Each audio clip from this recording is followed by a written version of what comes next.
எந்த நம்பிக்கைன்னு தெரியல 2 குழந்தைங்களை கூட்டிட்டு வந்து என் கையில கொடுத்துட்டு, இனிமே என் 2 பிள்ளைங்களை நீ தாண்டி பாத்துக்கணும், உன்னை நான் நம்புறேன், இந்த பிள்ளைங்களை எப்படியாவது படிக்க வச்சு கரை சேர்த்துரு.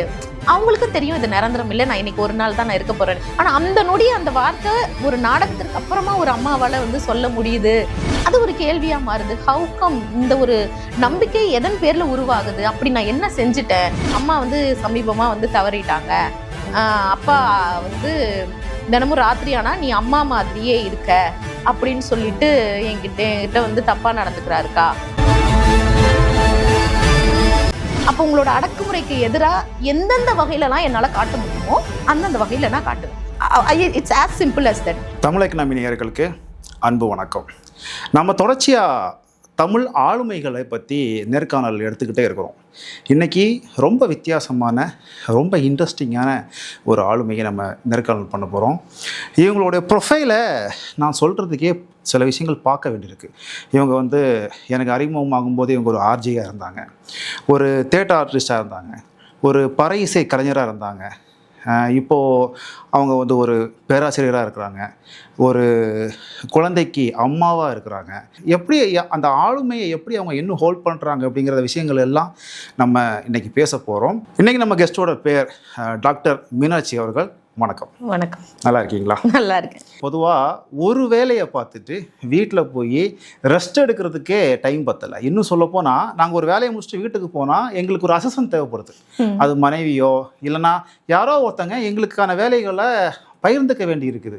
அப்படி தான் நாங்கள்லாம் பழகி இருக்கிறோம். நீங்கள் எப்படி இவ்வளோ வேலைகளை செஞ்சுட்டு இருக்கிறீங்க? ஒரே ஒரு சின்ன விஷயம்தான், இது எல்லாத்தையும் நான் வேலையாகவே பார்க்கல. ஏன்னா ஒவ்வொரு இடத்துலையும் எனக்கு ஏதோ ஒரு, நம்ம சொல்லுவோம் இல்லையா, ஏதோ ஒரு பாராட்டு, ஏதோ ஒரு அங்கீகாரம் எங்கே அது கிடைக்குதோ அதை நோக்கி ஓடுவோம்னு.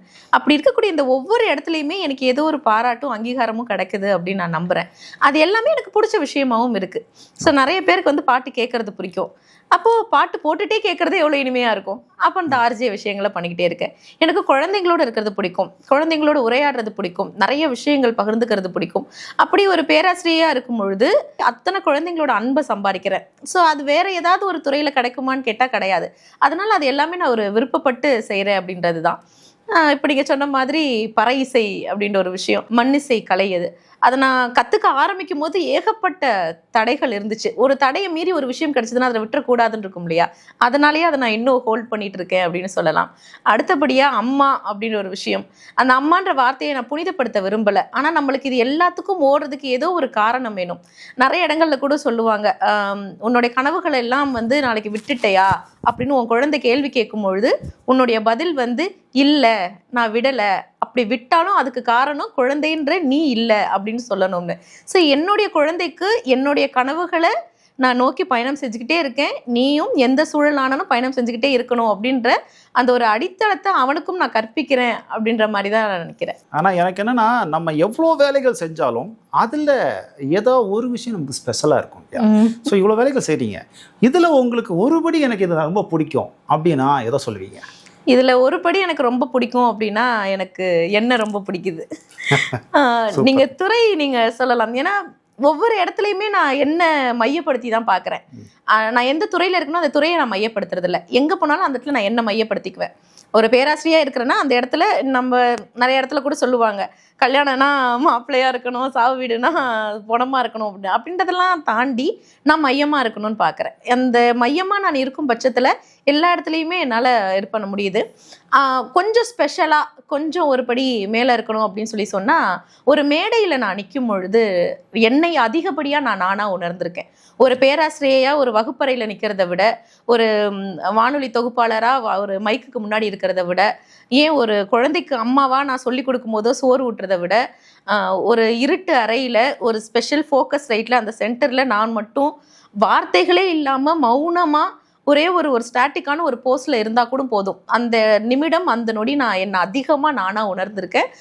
அந்த நொடியை ஃப்ரீஸ் பண்ணிக்கலாம், இந்த ஒரே நொடியை கூட ஃப்ரீஸ் பண்ணிக்கலாம் அப்படின்னு சொல்லி கேட்டால் மேடையில் ஒரு நடிகையான்னு சொல்ல மாட்டேன், அந்த ஒரு குறிப்பிட்ட ஒரு உணர்வோட சார்ந்து இருக்கக்கூடிய ஒரு நபராக நான் என்னை அதிகமாக நேசிச்சிருக்கேன். சிறப்பு சிறப்பு. இந்த பயணம் முதல்ல துவங்கிய இடம் எதுன்னு சொல்ல முடியுமா? ஸ்கூல் டைம்லலாம் வந்து பார்த்தீங்க அப்படின்னா எனக்கு மேடை ஏறுறதுவே வந்து பயம். இன்னைக்கு யாராவது வந்து கேட்டாங்க அப்படின்னா சும்மா பொய் சொல்லாத நீயா அப்படின்ற மாதிரி சொல்லுவாங்க. பொதுவா எல்லாரும் அப்படிதான் சொல்லுவாங்க. நான் ஸ்கூல்ல பயங்கரமா நடிப்பேன், பயங்கரமா பேசுவேன் அப்படிலாம் சொல்லுவாங்க. அங்கிருந்து தான் இந்த பயணம் வந்துச்சுன்னு சொல்லுவாங்க. 10th ஸ்டாண்டர்ட் வரையும் நான் வந்து நல்லா வரைவேன். நான் வந்து என்ன எல்லாரும் என்ன ஓவியரா தான் அடையாளப்படுத்துவாங்க. உங்களுக்குள்ள ஒரு ஓவியர் இருக்காங்க. ஹையர் லோயர் அந்த மாதிரி இது ஹியூமன் டிராயிங், ஆப்ஜெக்ட் டிராயிங், இது எல்லாத்துக்குமே கவர்மெண்ட் சர்டிபிகேட் வாங்கின ஒரு ஓவியர் நானு. அப்ப நான் என்னோட இன்ட்ரோல அதை நான் விட்டுட்டேன். ஒரு 10ஆம் கிளாஸ் வரையுமே என்ன ஸ்கூல் ஓவரால் ஸ்கூல்லயே என்ன ஒரு ஓவியரா அடையாளப்படுத்துவாங்க. எந்த ஸ்கூல்ல ஓவிய போட்டி நடந்தாலும் ஒரு ஸ்கூலை ரெப்ரசென்ட் பண்ணி ஒரு 2 பேர் அந்த மாதிரி அனுப்புவாங்க இல்லையா? அப்படி இருக்கும்போது அதுல என்னோட பெயர் இருக்கும். அந்த அளவுக்கு பெரிய ஓவியர். அப்படி ஒரு ஸ்கூல்லயே வந்து நோட்டபிளான ஒரு ஓவியரா என்ன பார்த்துக்கிட்டு இருந்தாங்க. ஒரு 10ஆம் கிளாஸ் வரும்பொழுது ஒரு கிளப் ஓரியன்டா இந்த மாதிரிலாம் ஈவெண்ட் பண்ணும்போது அதோட இன்சார்ஜா நான் இருந்தேன். அப்போ கட்டுரை போட்டிக்கும் பேச்சு போட்டிக்கும் ஆள் இல்லைன்னும் பொழுது எங்க மேம்லாம் என்ன சொன்னாங்கன்னா, எதையாவது ஒண்ணு பேசுற, நம்மளுக்கு போட்டிக்கு வந்து ஆள் இல்லை அப்படின்னு சொன்னாங்க. நான் என்ன சொன்னேன், அம்மா என்னால பேசலாம் முடியாது, நான் கட்டுரை வேணா எழுதிடுறேன் அப்படின்னு சொல்லிட்டு கட்டுரை எழுதிட்டேன். கட்டுரை எழுதினதுக்கு அப்புறம் அதே தலைப்புல தான் ஓவிய போட்டி, பேச்சு போட்டி எல்லாமே நடக்குது. எழுதுனதை அப்படியே ஒரு 2 நிமிஷம் மட்டும் பேசிடு அப்படின்னு சொன்னாங்க. எனக்கு என்ன பண்றதுனே தெரியல. சரி, ப்ரிப்பேர்டெல்லாம் கிடையாது, என்ன பேசணுமோ அதை பேச்சு வழக்கில் எப்படி பேசுறோமோன்னு பேசிட்டோம். நான் நினைச்சே பார்க்கல, ஓவிய போட்டி, கட்டுரை போட்டி, பேச்சு போட்டி 3த்துலயும் வந்து முதல் பரிசு வாங்கிட்டேன். இல்ல ஒரு 4-5 பேர் கலந்துக்கிட்டாங்க. நிறைய பள்ளிகள்ல இருந்து கலந்துக்கிட்டாங்க. அது ஒரு இன்டர் ஸ்கூல் காம்படிஷன் மாதிரி. அப்ப என்னுடைய டீச்சர்ஸ் எல்லாமே இது அவங்களாலையுமே அதை நம்ப முடியல. ஆனா என்னுடைய மிகப்பெரிய வருத்தம் என்னன்னா, 3 பிரைஸ்க்கும் ஃபர்ஸ்ட் பிரைஸ்க்குனா ஒரே மாதிரி புத்தகம் கொடுப்பாங்க. செகண்ட் பிரைஸ், தேர்ட் பிரைஸ் வாங்கியிருந்தா கூட விதவிதமான புத்தகம் கிடைச்சிருக்கும். ஒரு ஃபர்ஸ்ட் பிரைஸுக்கு சர்டிபிகேட் மட்டும்தான் மாறுதே தவிர மீதி 3 பிரைஸும் ஒரே மாதிரி பிரைஸ்ன்ற ஒரு வருத்தம். அப்பதான் என்ன நானே அடையாளம் கண்டுகிட்டேன், என்னால பேச முடியும் அப்படின்னு. அதுக்கப்புறமா ஒரு 11வது 12ஆம் கிளாஸ் படிக்கும் பொழுது ஓவியத்துல என் பேரை எடுத்துட்டாங்க. எடுத்துட்டு பேச்சு போட்டிக்கு என்னுடைய பெயர்களை கொடுக்க ஆரம்பிச்சிட்டாங்க. ஸோ அதன் மூலியமா தான் ஆரம்பிச்சேன். பல பெரிய தலைவர்களுக்கு ஆரம்ப கட்டம் இப்படிதான் இருந்திருக்கு, பெரிய தோல்வி தான் இருந்திருக்கு. அது அந்த நபரோட தவறான புரிதலா அல்லது அதுதான் ஒரு பேட்டர்னான்னு தெரியல. ஏன்னா ஆரம்பத்தில் ஒரு தடை சந்திக்கிற ஆட்கள் வந்து பிற்காலத்தில் மிகப்பெரிய இடத்துக்கெல்லாம் வராங்க. அதுக்கு நீங்களும் ஒரு எக்ஸாம்பிள், நிறைய பேர் அந்த மாதிரி எக்ஸாம்பிள் இருக்கிறாங்க. ஓகே, இதெல்லாம் வந்து ஒரு பேச்சு போட்டி, ஒரு கட்டுரை போட்டி, ஓவிய போட்டி, இதெல்லாம் எல்லாரும் பண்ணுறாங்க. அது ஒரு சீரியஸாகவும் இல்லாமல் நீங்கள் பண்ணிட்டு இருந்தீங்க. ஆனால் ஒரு சமூகம் சார்ந்த ஒரு சிந்தனை, சமூகத்தில் நிறைய விஷயங்கள் செய்கிறீங்க, பேசுகிறீங்க, தொடர்ச்சியாக பயணம் பண்ணிட்டே இருக்கிறீங்க. அது ஆண்கள் பண்ணுறதே ஒரு பெரிய விஷயமா இருக்கும்போது, நீங்கள் கல்யாணம் ஆகி உங்களுக்கு ஒரு குழந்தை ஆயிடுச்சு, உங்களுக்கு ஒரு குடும்பம் இருக்குது, இவ்வளோ சமூக அழுத்தங்கள் உங்கள் மேலே இருக்கும்போது நீங்கள் அதை தொடர்ச்சியாக பண்ணிட்டே இருக்கிறீங்களே, இது எப்படி உங்களால் முடியும்? குறிப்பாக சொல்லணும்னா, நான் 12வது படிக்கும் பொழுது அரசியல் விழிப்புணர்வு எதுவும் கிடையாது. அரசியல் தலைவர்கள்னா என்னன்னு தெரியாது, அதை பற்றி தெரிஞ்சுக்கவும் முற்படலை. அப்போது 12வது காலையில் ஒரு 7:30 போல் வந்து ஒரு கெமிஸ்ட்ரி டியூஷன் கிளாஸில் இருக்கும்போது மேதகு பிரபாகர் அவர்கள் இறந்து விட்டார் அப்படின்ற ஒரு செய்தி வருது. அப்போ என்னுடைய டியூஷன் மாஸ்டர் அவர் வந்து இன்னைக்கு டியூஷன் கிடையாது அப்படின்னு சொல்கிறார். அவர் பேர் வந்து மாஸ்டர் சக்தி. அவர் இன்னைக்கு மேதகு பிரபாகர் அவர்கள் இறந்துட்டாரு, அவர் கொல்லப்பட்டிருக்காரு, இன்னைக்கு வந்து கிளாஸ் கிடையாது, எல்லாரும் ஸ்கூலுக்கு போயிடுங்கம்மா அப்படின்னு சொல்றாரு. ஏன்னா அவர் வந்து ஒரு 5 நிமிஷம் கூட லேட்டா வராத ஒரு மாஸ்டர். அவர் ஒரு கிளாஸையே கேன்சல் பண்றாரு அப்படின்னா ஹூ இஸ் தட் பிரபாகர் அப்படின்ற அந்த கேள்வி ஆரம்பமானது அங்கதான். அது எல்லாரும் கிளம்பி போனதுக்கு அப்புறம் நான் உட்காந்து கேள்வி கேட்க ஆரம்பிக்கிறேன் அவரை.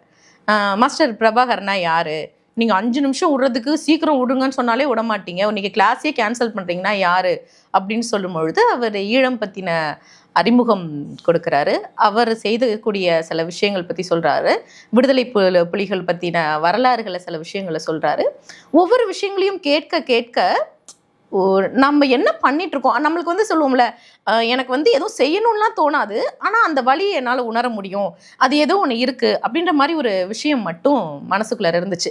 அந்த தாக்கம் அப்போத்துலேருந்தே ஏற்பட்டுட்டு இருந்த ஒரு தாக்கம் தான். அதுக்கப்புறமா சென்னைக்கு படிக்க வந்துட்டேன். சென்னை பல்கலைக்கழகத்தில் பிஜி சேர்றேன். அங்கே தான் நாடகத்தோட அறிமுகம் கிடைக்குது. பேராசிரியர் அழகரசன் அவர்களாலையும் டேவிட் வெஸ்லி, சேது போன்றவர்களுடைய அறிமுகத்தினாலையும் நாடகத்துக்குள்ளார வரும். நாடகத்திற்குள்ளார வரும்பொழுது நான் என்ன இயல்பாக நான் இருக்கிறத விட பல மடங்கு ஒரு சக்தி வாய்ந்த ஒரு மிருகமாக மாறின மாதிரி என்னோட எனர்ஜி அவ்வளோ இருக்கிறத என்னால் பார்க்க முடிஞ்சுது.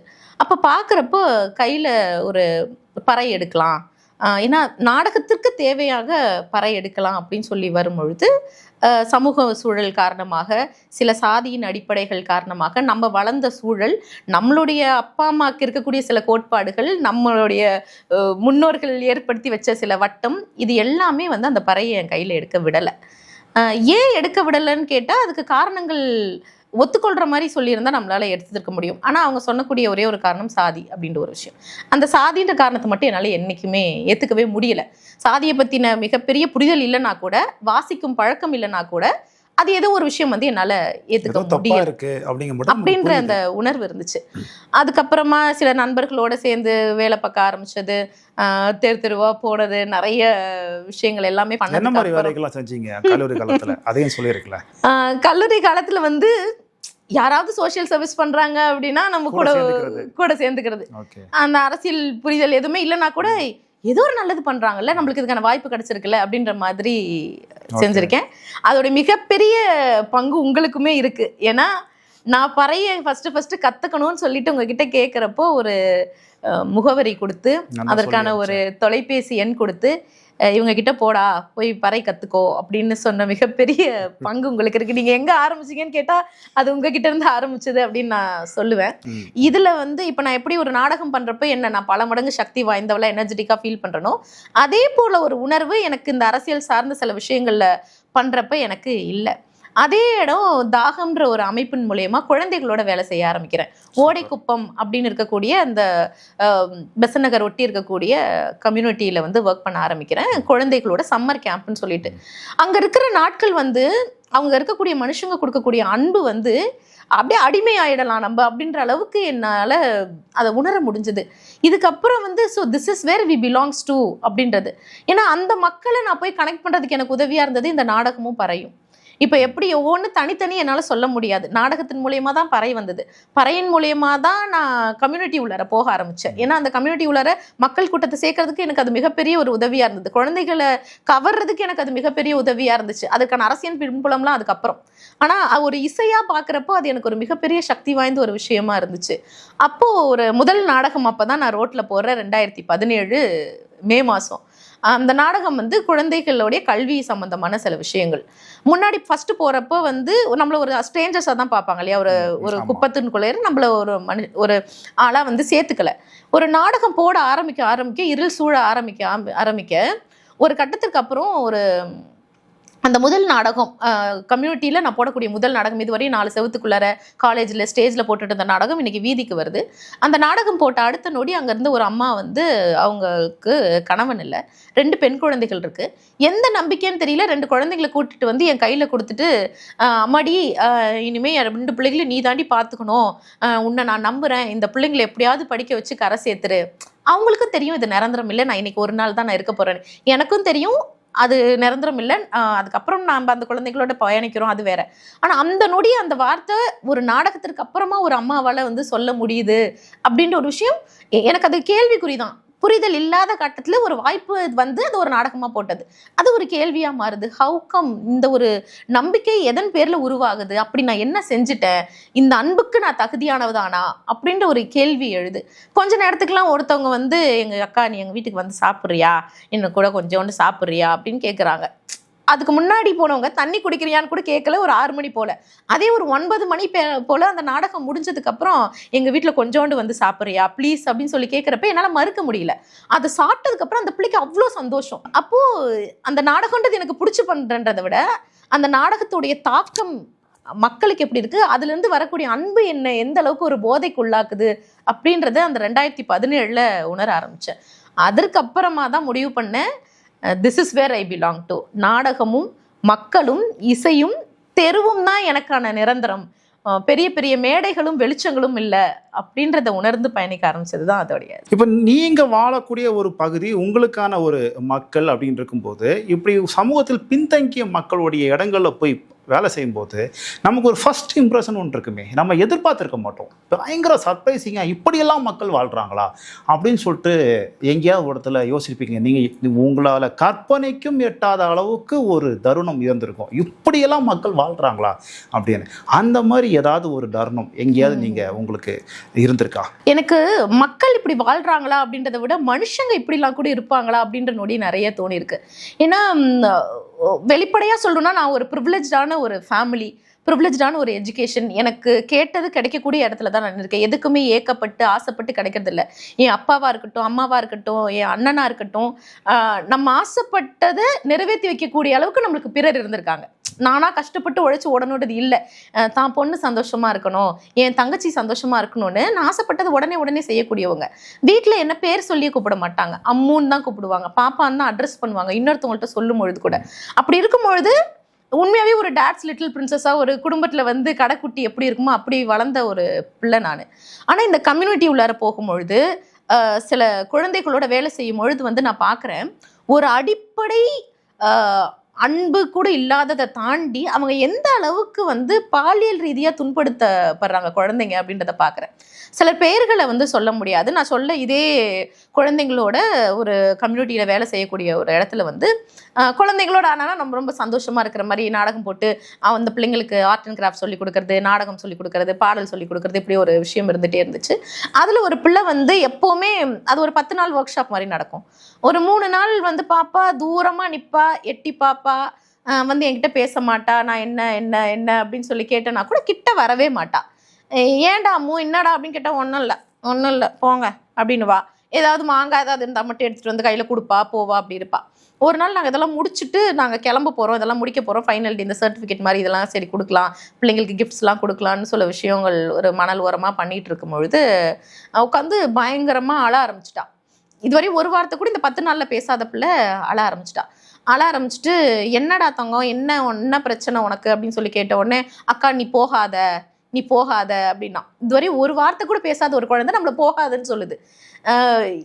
எப்படி ஏன் அந்த போகாதைக்கு என்ன அர்த்தம் அப்படின்னு சொல்லி கேட்குறப்போ, அக்கா அம்மா வந்து சமீபமாக வந்து தவறிட்டாங்க, அப்பா வந்து தினமும் ராத்திரி ஆனால் நீ அம்மா மாதிரியே இருக்க அப்படின்னு சொல்லிட்டு என்கிட்ட வந்து தப்பாக நடந்துக்கிறாருக்கா அப்படின்னு சொல்கிறா. என்னால் வந்து முதல் முறையாக இப்படி ஒரு விஷயத்த நான் கேட்குறேன். வெட்டு, கொலை, கொள்ளை, கற்பழிப்பு இதெல்லாம் கூட நம்ம படிச்சிருப்போம், கேட்டிருப்போம். அதெல்லாம் ஒரு பிரச்சனைகளாக மட்டுமே கண்ணுக்கு தெரிஞ்சது. இப்படி ஒரு குழந்தை, ஒரு 12 வயசு குழந்தை நம்ம கிட்ட சொல்றதை வந்து என்னால் தாங்க முடியல. ஏன்னா ஒரு பெண் குழந்தையா நான் எவ்வளோ ஒரு பாதுகாப்பான சூழலில் வளர்றேன்னு எனக்கு தெரியும் பொழுது இப்படி ஒரு விஷயம் நடக்குமா அப்படின்றதே வந்து எனக்கு ஒரு மிகப்பெரிய ஒரு வலியா இருந்துச்சு. திரும்ப கேட்குறப்ப சரிடா அம்மா நம்ம என்ன பண்ணலாம், நீங்கள் இருக்க வேண்டாம், இதுலேருந்து வெளியே வந்துடலாம், என்ன பேசலாம் அப்படின்லாம் சொல்லி பார்க்கணும். அக்கா வேண்டாம் எதுவும் பண்ணாதீங்க, அப்பா ராத்திரி குடிச்சிட்டு வந்தால் மட்டும்தான் அப்படி இருப்பார், காலையில் ஆனால் என்னை ரொம்ப அன்பாக பார்த்துக்குவார், எனக்கு ஃப்ரைட் ரைஸ்லாம் வாங்கி கொடுப்பாருக்கா, அதெல்லாம் ஒன்றும் இல்லைக்கா, எனக்கு வந்து யார்கிட்ட சொல்கிறதுன்னு தெரியல, எனக்கு சொல்கிறதுக்கு யாரும் இல்லை, அதனால நான் உங்ககிட்ட சொல்கிறேன்னா. இப்போ இது வந்து ஒரு சில இடங்களில் மட்டும் கிடையாது, இதே போல் நிறைய இடங்களில் நான் பெண் பிள்ளைகள்கிட்ட இருந்து கேட்டிருக்கேன். குடும்பத்தில் இருக்கக்கூடிய அண்ணனாலேயோ பெத்த தகப்பன்களாலேயோ நடக்கும் பொழுது இப்படிலாம் கூட குழந்தைகள் இருக்காங்க, அது வெளியவே தெரிய வராமல் இன்னைக்கு நம்ம எவ்வளோ விஷயங்களை வந்து பேசிகிட்டு இருக்கோம். அதுக்கப்புறமா தான் நான் டிசைட் பண்ணேன், நம்ம நாடகம் தான் பண்ணுறோம், என்ன மாதிரி நாடகம் பண்ணுறோம், வீதி நாடகமாக பண்ணுறோம், ஒரு புத்தகத்தை எடுத்து அதில் இருக்க வரிகளை எடுத்துட்டு வசனம் பேசி நடிக்கிற நாடகம் பண்ணுறோமா, இதெல்லாம் இல்லை. நான் போகக்கூடிய குழந்தைகளுக்கு தேவை வந்து அன்பும் ஆறுதலும். அதை இப்போ நான் இருக்கக்கூடிய ஒரு பெண்ணாவோ இல்லை ஒரு பர்சனல் பாண்ட்ல இருந்து மட்டுமே அதை நான் சொல்ல ஆரம்பித்தேன் அப்படின்னா ஏதோ ஒரு வகையில் அது என்னையும் தான் தாக்கும். என்ன அறியாமலே அந்த ஸ்ட்ரெஸ்ஸோ அந்த ஒரு ட்ராமாவும் எனக்குமே உள் வரும். அப்போ என்ன பண்ணுறதுன்னு யோசிச்சு இதுக்கப்புறம் தேடி நான் போய் சரணடைஞ்சு தான் உளவியல் வாழ்வரங்கம், பிளேபேக் தியேட்டர் அப்படின்ற ஒரு நாடக வடிவம். நம்மளுக்கு தேடல் இருக்கும்ல, இப்போ நான் இங்கே கூட ஒர்க் பண்ண போகிறேன், this is where I belong to நான் முடிவு பண்ணிட்டேன். அப்போ அதை நான் எப்படி செம்மைப்படுத்திக்கிறது, நான் குழந்தைகளோட வேலை செய்ய போகிறேன், இந்த குழந்தைகளோட குறிப்பாக அவங்களோட உளவியல் பிரச்சனை ரீதியாக நான் வேலை செய்ய போகிறேன், அதுக்கு நான் என்ன தயார்படுத்திக்கணும், அப்படி கற்றுக்க ஆரம்பிச்சது தான் ஒன்று. சிரில் அலெக்சாண்டர் அவர் தான் என்னுடைய உளவியல் வாழ்வரங்க குரு. எனக்கு சொல்லிக் கொடுக்க ஆரம்பிக்கிறாங்க. அப்போ அந்த நாடகம் வடிவங்களில் அது எப்படின்னா உங்களுடைய கதைகளை வாங்கி அந்த நொடியில் நாங்கள் அதை நிகழ்த்தி காட்டுவோம். இதுதான் வந்து உளவியல் வாழ்வரங்கம். எங்ககிட்ட முன்னாடியே ப்ரிப்பேர்ட் ஸ்கிரிப்ட் கிடையாது. மனுஷனா நான் ரெடியாகி போவேன், ஒரு மனிதனா உணர்வு ரீதியா நான் தயாராகி போவேன், உங்களுடைய உணர்வுகளை நான் உள்வாங்கிறதுக்கு. இந்த நொடி உங்களுக்கு மேலோங்கி இருக்கக்கூடிய உணர்வு என்ன, உங்களுடைய வாழ்க்கையில முடிவெடுக்க முடியாமல் உங்களுக்குள்ள ஏற்பட்ட முரண் என்ன, உங்களுடைய கான்ஃப்ளிக்ட் என்ன, நீங்க ஒரு ஒரு என்கவுண்டர் நடக்குது உங்களுக்கும் ஒரு நபருக்கும், அது எப்படி போய் முடிஞ்சுது, ஒரு கதை இருக்கு, உங்கள் வாழ்க்கையை மாத்தின கதை, அந்த கதையை நீங்க எங்கள்கிட்ட பகிர்ந்துக்குவீங்க. அதற்கான சொல்யூஷன் கொடுக்கறதோ கிளைமேக்ஸ் கொடுக்கறதோ எங்களுது இல்லை. நம்ம ஜிப்சி படத்துல பார்த்துருப்போம் ரீவிசிட்டிங் த மொமெண்ட் அப்படின்னு. அந்த மாதிரி சில விஷயங்களை நிகழ்த்தும் பொழுது ரியாலிட்டிக்கு கொண்டு வருவோம். சில வார்த்தைகள் சேர்த்துக்கலாம், ஆனால் கதைகளை மாற்றக்கூடிய உரிமை எனக்கு கிடையாது. ஏன்னா தட் ஹஸ் ஆல்ரெடி ஹேப்பன். அப்போ ஒரு மனுஷனா இவ்வளோ உணர்வுகளையும் நேர்த்தியா எந்த ஒரு தடையும் இல்லாம ஜட்ஜ்மெண்டலா இல்லாம உள்வாங்கணும்னா நான் ஒரு தனிநபரா அதற்கு தயாராகணும். அந்த தயாராகிறதுக்கான மிகப்பெரிய வாய்ப்பு கொடுத்தது இந்த உளவியல் வாழ்வரங்கம் அப்படின்ற ஒரு இடம் தான். பொதுவாக எங்களோட ஒரு கெஸ்ட்டும் கூப்பிடும்போது நாங்கள் எங்கள் வியூவர்ஸுக்கு ஏதாவது ஒரு சர்ப்ரைஸ் மூமெண்ட் இருக்கும் அப்படின்னு பார்ப்போம். ஆனால் இந்த வீடியோ எனக்கு பெரிய சர்ப்ரைஸ் மூமெண்ட். ஏன்னா நான் என்ன எதிர்பார்த்தேன் அப்படின்னா பறை சார்ந்து நிறைய சர்ப்ரைசிங்கான விஷயங்கள் இருக்கும். ஏன்னா அது சமூகத்தில் நமக்கு எல்லாருக்குமே தெரியும், அது மேலே நடத்தப்படுகிற உளவியல் தாக்குதல்லாம் தெரியும். அதை தான் நான் எதிர்பார்த்தேன். ஆனால் ஒரு நாடக கலைஞராக, அதுவும் வீதி நாடக கலைஞராக இவ்வளோ விஷயங்கள் இருக்குமா அப்படின்லாம் நான்லாம் யோசிக்கவே இல்லை. சொல்லும் போதே எனக்கு இப்படி ஒரு உலகமே இருக்கா அப்படின்னு சொல்லிட்டு எனக்கு அறிமுகமாகுது. சரி, என்னோட ஆசைக்காக இந்த பறையை நீங்கள் கற்றுக்க ஆரம்பித்தது பிறகு தெரியும், நீங்கள் நிறைய இடங்களில் பறையை வாசித்து நான் பார்த்துருக்கேன். அதெல்லாம் தாண்டி இந்த பறைக்கு பின்னாலே நீங்கள் அனுபவிச்ச உளவியல் தாக்குதல்கள் என்னென்ன இருந்துச்சு? இது நிறைய இடங்கள்ல என்னுடைய நண்பர்கள்கிட்டையுமே நான் சொல்லியிருக்கேன். ஒரு பறை இசை கலைஞர் அப்படின்னு சொல்றதை விட ஒரு பெண் பறை இசை கலைஞர் அப்படின்னு சொல்றதுல நான் எப்போவுமே பெருமையோட சொல்லுவேன். குறிப்பாக நான் சொன்னேன் இல்லையா, நான் ப்ரிவிலேஜ் அப்படின்றது. இப்போ எங்கள் அப்பா கிட்ட உங்களுக்கு உங்களோட சாதி முக்கியமா உங்களோட பொண்ணு முக்கியமா அப்படின்ற கேள்வி தான் கேட்டேன். அவருக்கு பொண்ணு தான் முக்கியம். அப்படி என் மேல வச்சிருக்கக்கூடிய அன்பின் பாசத்தின் காரணமாக மட்டும்தான் இத்தனை வருஷமா அவர் ஒரு ஐடியாலஜி வச்சிருந்திருப்பாரு, ஒரு வீம்பு வச்சிருப்பாங்க, ஒரு கௌரவம் வச்சிருப்பாரு. அதை இழந்து எனக்கான அந்த அனுமதியை கொடுத்து அதை ஏத்துக்கிறதுக்கான ஒரு இடம் அவர் என் மேல வச்சிருந்த பாசம் அப்படின்றது தான். இது ஆரம்பத்துல நான் பறையை எடுத்துக்கிறேன்னு சொல்றப்ப வீட்டுக்குள்ளார என்ன அனுமதிக்கல, வெளியவே நிற்க வச்சுட்டாங்க. இந்த பறையை ஒன்று வெளியே தூக்கி போட்டுட்டு வரதுன்னா உள்ளவா, இல்லைனா போயிடு அப்படின்னாங்க. எங்கள் அப்பாவோடைய அம்மா எங்கள் பாட்டி இருக்காங்க. அவங்க வீட்டில் இந்த பறை இசையை பார்த்த உடனே இதெல்லாம் எதுக்கு இந்த வீட்டில் இருக்குது, இது இருக்கிற வீட்டில் நான் தண்ணி குடிக்க மாட்டேன்னு சொல்லிட்டு தெருமுக்கில் போயிட்டு ஒரு டிரான்ஸ்ஃபார்மர் கிட்ட நின்றுக்கிட்டாங்க. எங்கள் அம்மா அது சொன்னால் கேட்காது, நீங்கள் வாங்க அத்தை தண்ணி குடிங்கன்னா நான் எடுக்கவே மாட்டேன்டி, இந்த வீட்டு வாசப்படியே மெரிக்க மாட்டேன்டி, நான் என் பெரிய பிள்ளை வீட்டுக்கு போகிறேன்டின்னு சொல்லிட்டு கோச்சிக்கிட்டுலாம் போயிருந்துருக்காங்க. எங்கள் அப்பாவுக்கு நான் முக்கியன்ற அளவுக்கு அவங்க அம்மாவும் முக்கியம். எங்கள் அம்மாவை எப்படி நீ போக சொல்லுவ அப்படின்ற மாதிரியான சண்டைகள், இவ்வளோ விஷயங்கள் நடந்துச்சு. ஆனால் அந்த முதல் நாள் இவ்வளோ சண்டைகள்லாம் நடக்குது, அப்படியே அமைதியாக உட்காந்துருக்கேன், எல்லாமே பண்ணிகிட்டே இருக்கேன். அந்த பிரச்சனையை முடிவுக்கு வரல. ஆனால் பறையோடு என்னை வெளியே நிற்க வைக்க அவங்களுக்கு மனசு வரல, பிள்ளையாச்சேன்னு சொல்லிட்டு உள்ளே ஆரம்பிச்சிட்டாங்க. அந்த நாள் பறையே வீட்டுக்குள்ளார எடுத்துகிட்டு போயிட்டு அது ஒரு உணர்வு சொல்லும் போதே எனக்கு அது எமோஷனல் ஆகக்கூடாது. அதை அப்படியே கட்டி அணைச்சிக்கிட்டு கூட வச்சுக்கிட்டு நான் அன்னைக்கு தூங்கினேன். அது ஜெயிச்ச மாதிரி கிடையாது. அது எப்படி ஒரு ஆசைப்பட்டு ஒரு பொம்மை ஒரு குழந்தை வாங்கிருச்சுன்னா அது எப்படி வச்சிருக்கோம், அதே மாதிரி இதை நீ எடுக்கக்கூடாது, இது உனக்கு கிடையாதுன்னு சொல்லும் பொழுது அது முழுமையாக அங்கீகரிக்கலன்னா கூட பரவாயில்ல, இன்னைக்கு ஆனால் அது என் கையில் இருக்குது. எத்தனையோ பேர் கையில் எடுக்கணும்னு நினச்சி அவங்க கைக்கு போகாத ஒரு இசை இன்னைக்கு என் கையில் இருக்குது. அதுவே எனக்கு ஒரு மிகப்பெரிய ஒரு சந்தோஷம். அப்போலாம் நான் கற்றுக்கவே ஆரம்பிக்கலை, எனக்கு ஒரு அடி கூட ஒழுங்காக வாசிக்கலாம் தெரியாது. கற்றுக்கிறதுக்காக நான் இன்ஸ்ட்ருமெண்ட்டை வாங்கியிருக்கேன். அப்படி இருக்கும்போது கூட அவ்வளோ எதிர்ப்புகளை தாண்டி சரி விட்டுறலாமே அப்படின்னு ஒரு யோசனை வராமல் ஏன் அவ்வளோ வைராக்கியமாக விட முடியாது, நான் விட மாட்டேன் அப்படின்னு இருந்ததுக்கான காரணம் என்ன? அதுக்கான காரணம் அதான் நான் சொல்கிறேன் இல்லையா, நீங்கள் காரணம் எது சொன்னாலும் நான் ஏற்றுக்குவேன். நீங்கள் சாதியின் அடிப்படையில் சொன்னீங்கன்னா அதை நான் ஏற்றுக்க மாட்டேன். சாதியின் அடிப்படையில் மட்டும் கிடையாது, எந்த விதமான ஏற்றத்தாழ்வுகளையும் என்னால் ஏற்றுக்க முடியாது. நீங்க சொன்ன காரணம் எனக்கு நியாயமா படல, ரொம்ப சிம்பிளா சொல்லுங்க. ஆமா, அது சாதியின் அடிப்படையில் இருக்கட்டும், பாலினத்தின் அடிப்படையில் இருக்கட்டும், பாலின ஈர்ப்பின் அடிப்படையில் இருக்கட்டும், ஆண் பெண்ற அடிப்படையில் இருக்கட்டும், சோசியல் ஸ்டேட்டஸ் அடிப்படையில் இருக்கட்டும், காசு பணம்ன்ற அடிப்படையில் இருக்கட்டும், எப்படியா இருந்தாலும் இந்த ஏற்றத்தாழ்வு எங்க நிகழுமாயினும் அதை என்னால் ஏற்றுக்கொள்ள முடியாது. அது எந்த வடிவமாக இருந்தாலும் அதை என்னால் ஏற்றுக்கொள்ள முடியாது. இந்த அடிப்படை விஷயம் எனக்கு எப்போதுலேருந்து இருக்குன்றதை நானே அப்போ தான் உணர்ந்தேன். நிறைய பேர் நம்ம கேட்டோம்னா சொல்லுவாங்க, ஒரு சாவில் பறை வாசிச்சா கூட எனக்கு ஆடணும்னு தோணும், ஆனால் ஆடக்கூடாதுன்னு நான் அமைதியாக இருப்பேன் அப்படின்ற மாதிரியான விஷயங்களா இருக்கும். ஏன்னா நம்மளை பொறுத்தவரையும் பறை வந்து சாவிற்கானது, ஆனால் பறை சாவிற்கானதல்ல, மக்களின் வாழ்விற்கானது. இன்னைக்கு நான் 2017 கற்றுக்க ஆரம்பிச்சிட்டேன், ஆனால் இன்னைக்கு 2026 ஆகுது. இத்தனை வருடங்கள்ல அதோடைய வளர்ச்சியை நானே மிக பெருசா நான் பார்க்குறேன். இன்னைக்கு நிறைய முக்கியமான நிகழ்வுகளை, மேடை நிகழ்வுகள்ல, ஒரு ஈவெண்ட்ல, ஏன் ஒரு ஆடியோ லான்ச்லலாம் கூட வந்து பறைக்கு முக்கியத்துவம் கொடுக்கக்கூடிய ஒரு விஷயங்களை வந்து பார்க்குறேன். இன்னைக்கு நிறைய மேடைகளில் அதை வந்து ஏற்றுறாங்க. மிருதங்கம் வாசித்த மேடைகளில் இன்னைக்கு பறை ஏறுது. இந்த மங்கள வாத்தியம் அப்படின்னு சொல்லிட்டு பண்ணிட்டு இருந்த மேடைகள்லாம் இன்னைக்கு பறைக்கு அங்கே வாய்ப்புகள் கொடுக்குறாங்க. ஆனால் தொடர்ச்சியாக நான் இன்னொரு குற்றச்சாட்டு எனக்கு என் காதுகளுக்கு வந்துட்டே இருக்குது, நான் பார்க்கவும் செய்கிறேன். என்னன்னா, பறை இசை கலைஞர்களை ஒரு சம்பிரதாயமாக தான் மேடை ஏற்றுறாங்க. அவங்களுக்கு அங்கே உரிய மரியாதை கொடுக்கப்படுவதில்லை. நிறைய நேரங்களில் முக்கிய நிகழ்வுகள்லாம் முடிஞ்ச பிறகு கிட்டத்தட்ட நன்றி உரை மாதிரி பறை இசை வாசிக்க விடுறாங்க. நாங்கள் போய் ரொம்ப நேரம் காத்திருக்க வேண்டியிருக்குது, எங்களுக்கான அந்த மரியாதை எங்கே தரப்படுவதில்லை அப்படின்னு தொடர்ச்சியாக குற்றச்சாட்டுகள் பறை இசை கலைஞர்கள் நிறைய பேர் பேசிட்டே இருக்கிறாங்க. இது ஆக்சுவலி உண்மையா? என்ன நடக்குது? இல்லை, அது உண்மைதான். அதை நானுமே நிறைய இடங்கள்ல நானுமே வந்து அனுபவிச்சிருக்கேன். இப்போதைக்கு இருக்கக்கூடிய ஒரு கட்சியின் பேர்ல அவர் கெஸ்டா வராரு அப்படின்னு சொல்லிட்டு ஒரு மிகப்பெரிய ஒரு கல்லூரியில் எங்களை கூப்பிட்டுருந்தாங்க. 5:30 மணிக்கு இனாகிரேஷனுக்கு வாசிக்கணும்னு சொல்லிட்டு தான் எங்களையுமே வந்து கூப்பிட்டுருந்தாங்க. டீமா நாங்கள் 5:30 மணிக்கெல்லாம் போயாச்சு. 6 மணிக்கு ஸ்டார்ட் பண்ண போறாங்கன்னா, பறை பொறுத்தவரையும் நம்ம சூடுபடுத்துவோம் இல்லையா, நெருப்பு போட்டு சூடுபடுத்துவோம். 6 மணிக்கெல்லாம் நான் ஒரு 5:45 சூடுபடுத்தணும். 5:45 சூடுபடுத்துறேன் வரல, 6:30 சூடுபடுத்துறேன் வரல, 7 மணிக்கு சூடுபடுத்துறேன் வரல. வரக்கூடியவர் ஒரு திரைக்கலைஞர், அவர் 7:15 கூட வரல. அப்புறம் எங்கள்கிட்ட என்ன சொல்றாங்க, மேடையில் ஏற முடியுமான்னு தெரியல, அட்லீஸ்ட் அவர் வரும்பொழுது என்ட்ரன்ஸ்ல இருந்து நம்ம வாசிச்சுட்டு போற மாதிரி இருக்குன்னு சொன்னாங்க. நம்ம ஒப்பந்தம் கொடுத்தது அதற்காக கிடையாது, அவரை பெரிய மனுஷெல்லாம் காட்டி வழி நடத்தி கூட்டிட்டு போறது எங்களோட இது கிடையாது, அதை நாங்கள் பண்ண மாட்டோம் அப்படின்னு சொல்றோம். சரி, அப்படி பண்ணலன்னா பரவாயில்ல, நீங்க வாசிங்க, ஸ்டூடெண்ட்ஸ்லாம் ரொம்ப நேரமாக வெயிட் பண்ணுறாங்க, அட்லீஸ்ட் அவங்க சந்தோஷமாக இருக்குன்னு சொல்கிறப்ப நாங்கள் கொஞ்சம் இறங்கி வரோம். இது சந்தோஷப்படுத்துறதுக்கு மக்களுக்கானது தானே, சரி மாணவர்கள் ஆடிட்டு போகட்டுமே அப்படின்றதுக்காக பண்ணிட்டு அதுக்காக அசம்பிள் ஆகிறோம். டக்குன்னு அவர் வந்துட்டார்.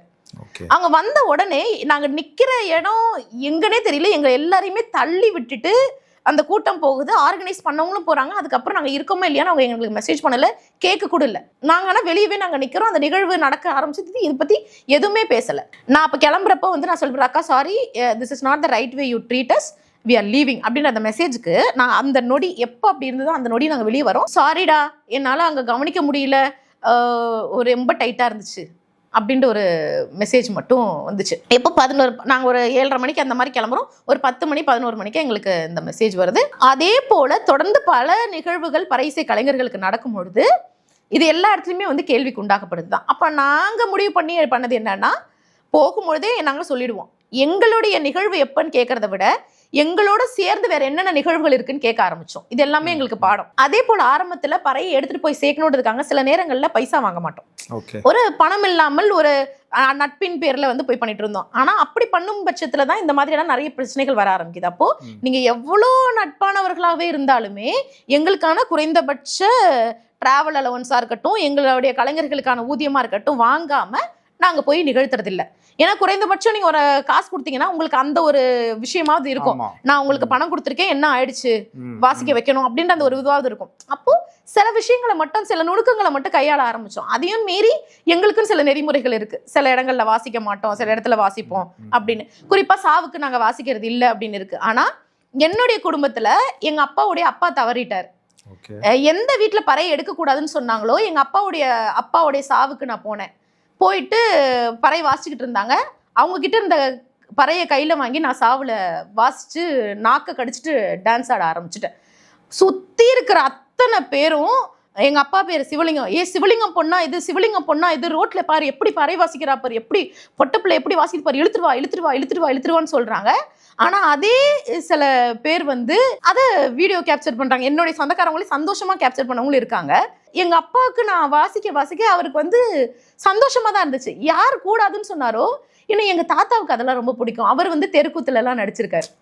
அவருக்கு இந்த இசையெல்லாம் ரொம்ப பிடிக்கும். எங்கள் பாட்டி தான் ரொம்ப இதுவாக இருந்தாங்க. ஆனால் எங்கள் தாத்தாவுக்கு வந்து அது ரொம்ப பிடிக்கும். பறை இசையாக இருக்கட்டும், நான் கற்றுக்க ஆரம்பிச்சதே எங்கள் தாத்தாக்கு, நீ பண்ணுமா நான் பார்த்துக்கிறேன், அவங்க அப்பா என்ன சொல்கிறது, அவர் என்ன சொல்கிறது அப்படின்னு தான் அவர் சொல்லுவார். அப்போ அவருக்கான மரியாதையாக அதை நான் நினச்சேன். நான் இதுவரையும் வாசிச்ச ஒரே ஒரு சாவுக்கான பறை எங்க தாத்தாவுக்கு மட்டும்தான். அதோடைய தாக்கம் எங்க ஏற்பட்டுச்சுன்னா, எந்த பாட்டி குச்சியை தூக்கி போட்டுட்டு இந்த வீட்டு உள்ளார தண்ணி குடிக்க மாட்டேன்றாங்களோ, அந்த காரியம்லாம் முடிஞ்சு வீட்டுக்கு வரப்போ என் கையை பிடிச்சிட்டு அழறாங்க.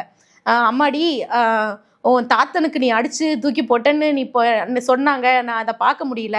நான் செத்தனா எனக்கும் இந்த மாதிரி நீ வாசிச்சு என்னை தூக்கி போட்டுடா அப்படின்னு ஒரு வார்த்தை சொன்னாங்க. அப்போ அன்னைக்கு நான் வந்து உணர்ந்தேன், இதை ஏதோ ஒரு கட்டத்தில் நான் விட்டுருந்தேன். இப்போ நீங்கள் சொல்லுங்க, எங்கேயாவது விடணும்னு தோணியிருக்கான். தோணாமலாம் இருந்ததில்லை, நம்மளுக்கு தோணலை ஏதோ ஒரு. ஆனால் தோணாமல் பிடிச்சிட்டு இருந்ததோட காரணம், இன்னைக்கு ஒரு குடும்பம் அதை சமமாக ஏற்றுக்கிட்டு இருக்கு. யார் தண்ணி குடிக்க மாட்டேன்னு சொல்கிறாங்களோ அவங்க அதை தங்களோட இறுதியாக ஒரு நாள் வரும்பொழுது அதுக்கு நீ என்னை வாசித்து தூக்கி போடுன்னு சொல்கிறது கனவுக்கு ஒரு மாற்றத்தை ஏற்படுத்தியிருக்கு. அதை இந்த பறை உருவாக்க முடியும், இந்த சமூகம் உருவாக்க முடியும்னா அதை நான் செஞ்சிருப்பேன். நீ சொல்லுங்க, முதல்ல ஊரை திருத்ததை விட்டுட்டு உன் வீட்டை திருத்தினாங்க. அந்த மாற்றத்தை என் வீட்டில் நான் ஏற்படுத்தியிருக்கேன். இதுக்கு அப்புறமா எங்கள் பாட்டி இந்த வார்த்தையை சொன்னதுக்கு அப்புறமா நான் மெய் கலைக்குடல் அப்படின்னு சொல்லிட்டு ஒரு கலைக்குழு ஆரம்பித்தேன். அந்த கலைக்குழுக்கு 30 பறை எங்க அப்பா காசு கொடுத்து எனக்கு வாங்கி கொடுத்தாரு. நான் யார்கிட்டயும் போயிட்டு வாடகைக்கு எடுத்துட்டு இருப்பேன், 5 பறை கொடுங்க, 3 பறை கொடுங்க, 4 பறை கொடுங்கன்னு. எங்க அப்பா என் பொண்ணு எங்கேயும் போய் வாங்கக்கூடாது, 30 பறை எனக்கு வாங்கி கொடுத்தாரு. அடுத்தபடியா எந்த சமூகம் இந்த பறையை வந்து சில இடங்களை வாசிக்க கூடாதுன்னு சொல்லிச்சோ, என்னுடைய கூட பிறந்த என் அண்ணன் ராஜ்குமார் அவருடைய திருமண மேடையில் நான் பறை வாசித்தேன். யாரும் என்னை கேள்வி கேட்க என் குடும்பம் என்னை விடலை. யாருக்குமே குடும்பம் பின்னாடி இருக்குது அப்படின்னா அது ஒரு தனி பலம் தான், அதில் மறக்கவே முடியாது. ஓகே, நீங்கள் சொல்லும்போது சொன்னீங்க நாங்கள் வந்து சாவுக்கு வாசிக்க மாட்டோம், இதே மாதிரி இன்னும் சில விஷயங்களுக்குலாம் நாங்கள் வாசிக்க மாட்டோம். நீங்கள் நான் கேள்விப்பட்டிருக்கேன், ஒரு சில பறை வாசிக்கும் அமைப்புகள் வந்து கண்டிப்பாக செருப்பு போடாமல் தான் வாசிப்பாங்க, இடுப்பில் துண்டு கட்டி தான் வாசிப்பாங்கன்னு ஒரு சிலர் இருக்காங்க. ஆனால் அதே இன்னொரு பக்கம் சில பேர் வந்து ஷூ போட்டு தான் நாங்கள் வாசிப்போம், பேண்ட் ஷர்ட் போட்டு தான் வாசிப்போம், எங்களோட வாத்தியத்தில் வந்து இந்த மாதிரி ஒரு ஸ்ட்ரக்சர் இருக்கும், அது நாங்கள் வந்து மாற்றத்துக்கான ஒரு ஒலியாக பார்க்குறோம், சத்தமாக பார்க்குறோம் அப்படிலாம் சொல்கிறாங்க இல்லையா? இதுக்குள்ளே என்ன அரசியல் இருக்குது? இப்போ பேசக்கூடிய வார்த்தையில் மொழியில் வழக்காடு இருக்க மாதிரி ஒவ்வொரு ஊருக்குமே வந்து பறையோட உருட்டு அடியோடைய வித்தியாசங்கள் இருக்கு. அப்படியா? ஒரு ஊருக்கும் அடி மாறுபடும், வித்தியாசங்கள் இருக்கு. இப்ப சென்னையில நம்ம வாசிக்கிறோம் அப்படின்னா ஒரு குறிப்பிட்ட, அதே மாதிரி சில கலைக்குழுக்கள் இருக்காங்க. இந்த குழு கிட்ட வாசிச்சாங்கன்னா இந்த உருட்டு அடி வாசிப்பாங்க, இந்த குழுல வாசிச்சாங்கன்னா இந்த ஒரு அடி போடுவாங்க, இந்த ஒரு நுணுக்கங்கள் சிலது இருக்கு. இதை வச்சு வந்து ஐடென்டிஃபை பண்ணிடுவாங்க. நீங்க இங்க கத்துக்கிட்டீங்களா, நீங்க இந்த குழுல கத்துக்கிட்டீங்களா, அந்த குழுல கத்துக்கிட்டீங்களா, இது கோயம்புத்தூர் அடியா இருக்கே, இது சென்னை அடியா இருக்கே, இது மதுரை அடியா இருக்கே அப்படின்னு சொல்லிட்டு இந்த அடி வித்தியாசங்கள் வந்து இருக்கு. அதே போல நீங்க சொல்றீங்களே, இந்த இடுப்புல துண்டு கட்டுறது, காலில் செருப்பு போடுறதுன்றது, இந்த தொழில்முறை கலைஞர்கள் அப்படின்னு சொல்லுவாங்க. தொழில்முறை கலைஞர்கள்னா அவர்களுக்கான வேலையே வந்து பறை செய்யறதும் பறை வாசிக்கிறதும், வாழ்வாதாரமே வந்து பறை நோக்கி தான் இருக்கும். அப்படி இருக்கக்கூடியவங்களுக்கு இப்போ இன்னைக்கு எனக்கு ஒரு நிகழ்வுக்கு கூப்பிடுறாங்க, ஒரு 10,000 எனக்கு கிடைக்குது, நீ செருப்பு கழட்டிட்டு வாசிடான்னு சொன்னா எனக்கு நான் செருப்பு கழட்டிட்டு வாசிட்டு போறேன் அப்படின்னு இருக்கு. அந்த பின்னாடியான அரசியலை வந்து நம்ம என்ன தெரியுமா பேசுவோம், எனக்குன்னு ஒரு வேலை இருக்கு, எனக்குன்னு சம்பளம் இருக்கு, அப்படி ஒரு விஷயம் இருக்கக்கூடிய நான் வந்து அதை நான் எதிர்த்து பேசுவேன். அதை நான் சரின்னு நான் சொல்லலை, ஆனா அதை என்னால் இன்னும் மாற்ற முடியாததுக்கான காரணம் வந்து இதுதான். நம்ம என்னதான் விழிப்புணர்வு சில இடத்துல ஏற்பட்டாலும் அவங்க வீட்டில் இன்னைக்கு அடுப்பு எரியலைன்னா என்னால் போய் அடுப்பு எரிய வைக்க முடியாது. இது மாறணுன்றதுக்காகத்தான் இப்ப இருக்கக்கூடிய தலைமுறையினர் தொழில்முறை கலைஞர்களா இப்ப பார்க்க போனீங்களா, நிறைய இடங்களை பறை வாசிக்கிறவங்க எல்லாருக்குமே ஒரு ப்ரொஃபஷனல் டிகிரி இருக்கும். இப்போ நீங்க டாக்டர் மீனாட்சின்னு சொன்னீங்க அப்படின்னா, நான் ஒரு முனைவர் பட்டம் ஆங்கிலத்துறையில நான் வாங்கியிருக்கேன், ஒரு பேராசிரியையா இருக்கேன், அது என்னுடைய முழு நேர வேலையாகவுமே இருக்கு. இது எல்லாமே நான் சேர்ந்து பண்ணிக்கிட்டு இருக்கேன். அப்ப என்னுடைய அடையாளம் வந்து பறை இசை கலைஞர் மீனான்றதை விட பேராசிரியை மீனான்னு சொல்லப்படுது. ஆனா ஒரு தொழில்முறை கலைஞருக்கு பறை இசை கலைஞர் அப்படின்ற மாதிரியான விஷயங்கள் தான் இருக்கு. அப்போ இந்த மாற்றங்கள் எல்லாமே ஏற்படும் பொழுது எங்களுக்கு தெரியுது, எப்படி அம்பேத்கர் கோட்டு போடக்கூடாது அப்படின்ற ஒரு அரசியல் இருக்கோ, அதே போல பறை இசை கலைஞர்கள் செருப்பு போடக்கூடாதுன்னு இருக்கு. நீ என்ன யார் கோட்டு போடக்கூடாதுன்னு நீ சொல்றது இருக்கு, நீ யார் என்ன செருப்பு போட்டு தான் வாசிக்கணும். It's not disrespect.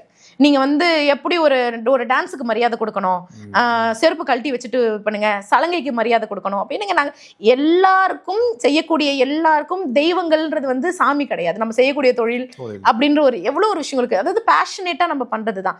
அப்போ நான் பேஷனேட்டா ஒரு விஷயம் இருக்குன்னா அதன் மேலே எனக்கு மரியாதை இருக்கு. அந்த மரியாதை நான் நமஸ்காரம் பண்ணி தொட்டு கும்பிட்டு சேமிக்கிறதுல கிடையாது. பறைய கையில் எடுக்கிறதே உங்களுடைய அடக்குமுறைக்கு எதிராக தான். அப்போ உங்களோட அடக்குமுறைக்கு எதிராக எந்தெந்த வகையிலலாம் என்னால் காட்ட முடியுமோ அந்தந்த வகையில் நான் காட்டுவேன். அதை நான் ஷூ போட்டால் உங்களுக்கு அங்கே வலிக்குதா, நான் போட்டு வாசிக்கிறேன். It's as simple as that. நீ வந்து இந்த மாதிரி உடை அணிஞ்சு தான் நீ வந்து வாசிக்கணும்னு நீ சொல்கிற, அது ஏதோ ஒரு இடத்துல உங்களுக்கு நெருடலை உண்டாக்குதா, அச்சோ அப்போ நான் பேண்ட் சட்டை போட்டு வாசிக்கிறேன். கருப்பு சட்டை போட்டு வாசிக்கிறேன், சிவப்பு சட்டை போட்டு வாசிக்கிறேன். இது அவ்வளோதான்.